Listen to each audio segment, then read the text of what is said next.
Hello and welcome to another substitute day. I hope you are being kind and courteous to our sub and helping them with the technology that they are running right now. Today we're going to continue with area and perimeter. We have a worksheet that should be passed out to you. If it's not, please get that passed out. And we're talking area and perimeter.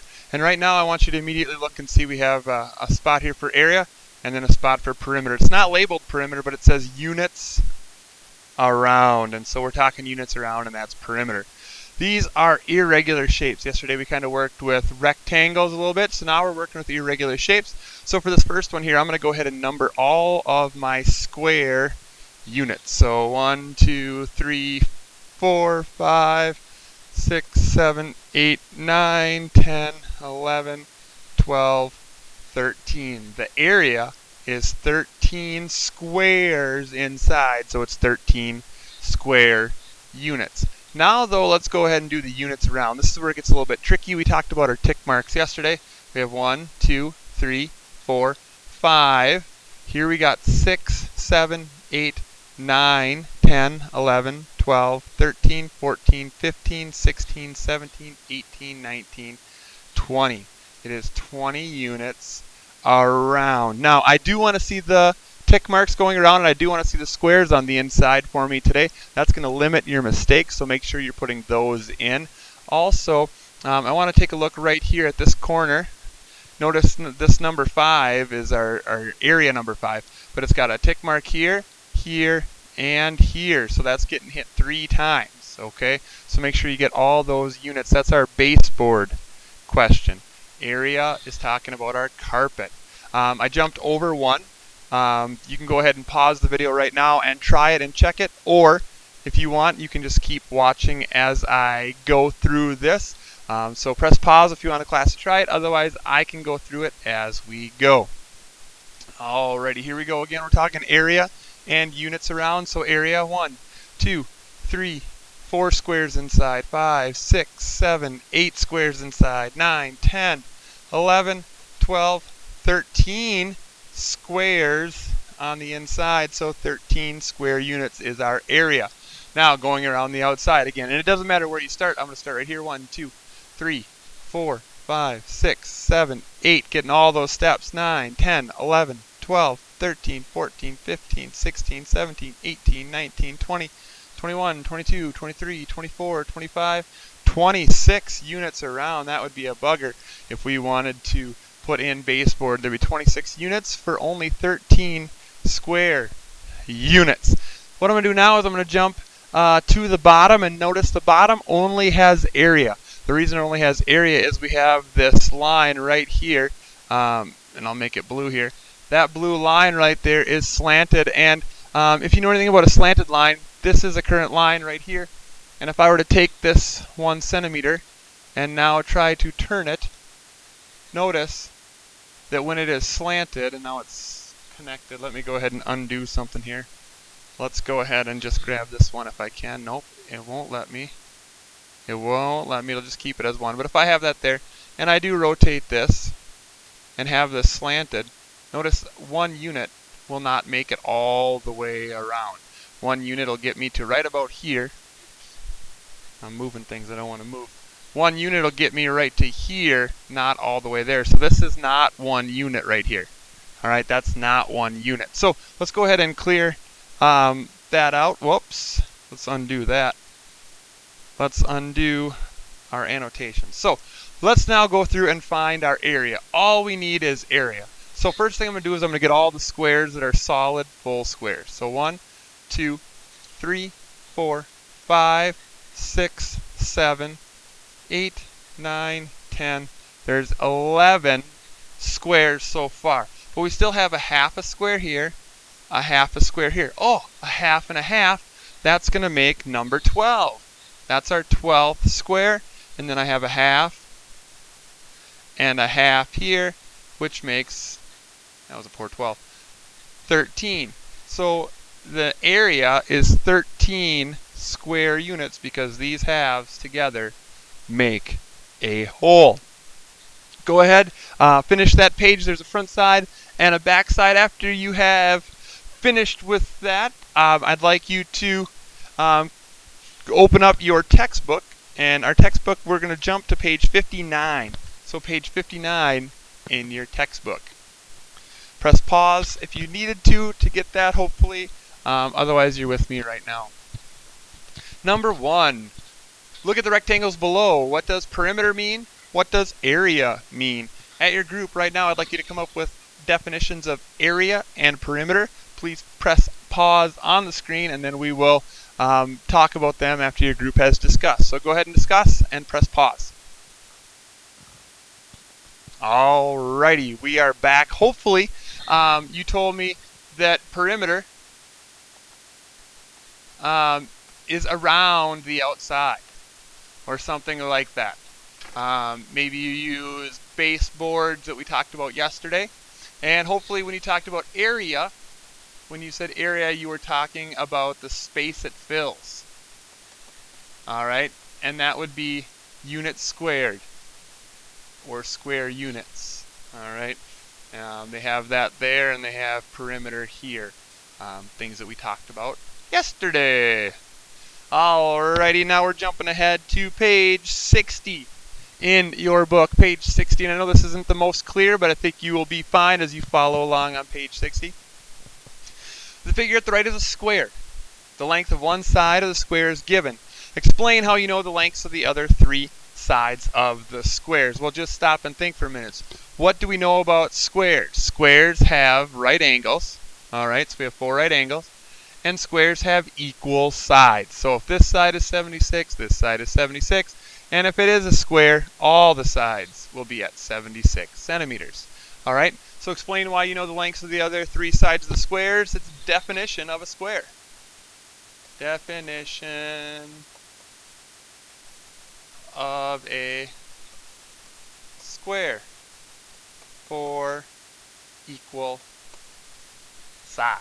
Get that right in there. Alright, cool.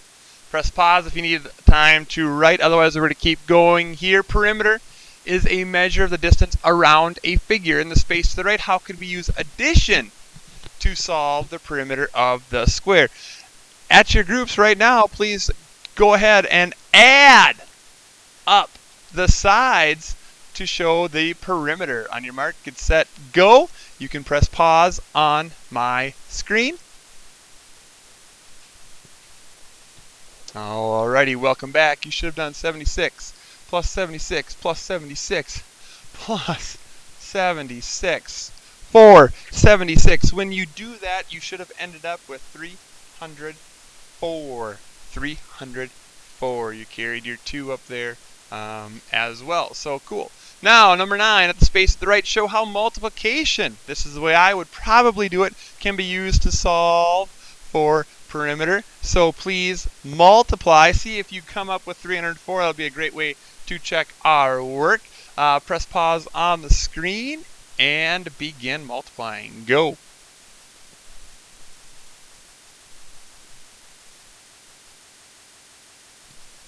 Alrighty, I am back. 76 times 4, 6 times 4, 24, 7 times 4, 28, 29, 30, 304. What do you know? Either way, going to get us to the same rodeo. Nice job multiplying and adding. Let's keep going down this page. And I know this one's super blurry.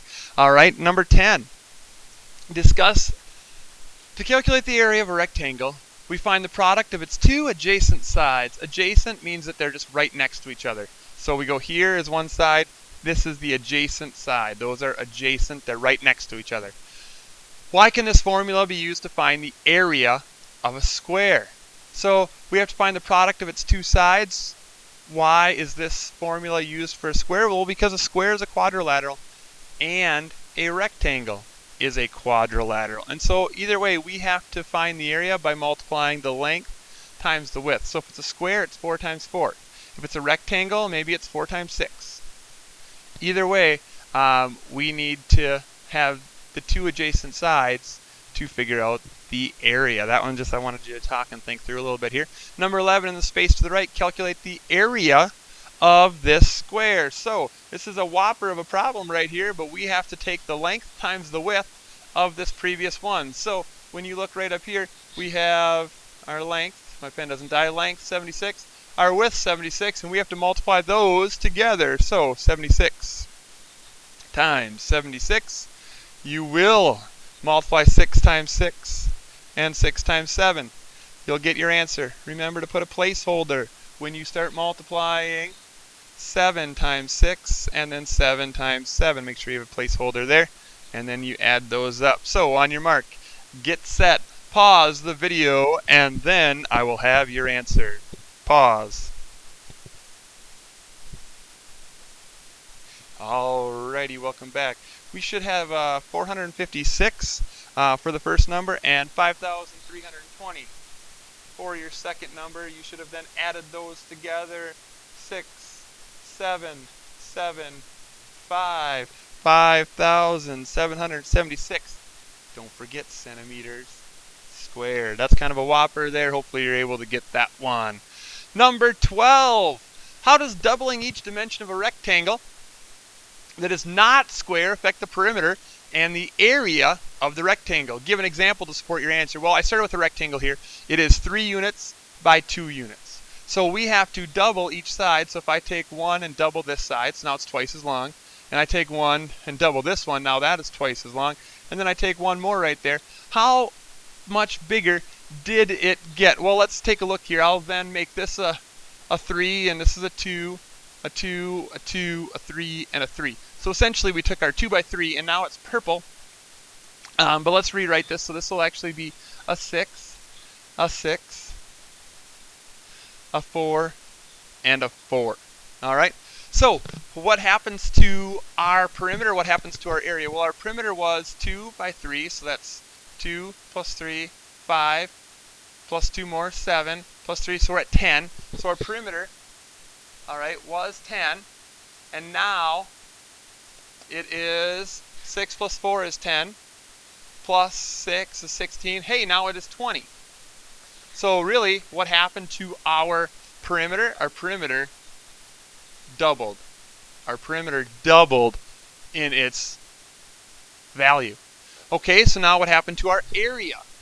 Okay, our area was 2 times 3, which is 6.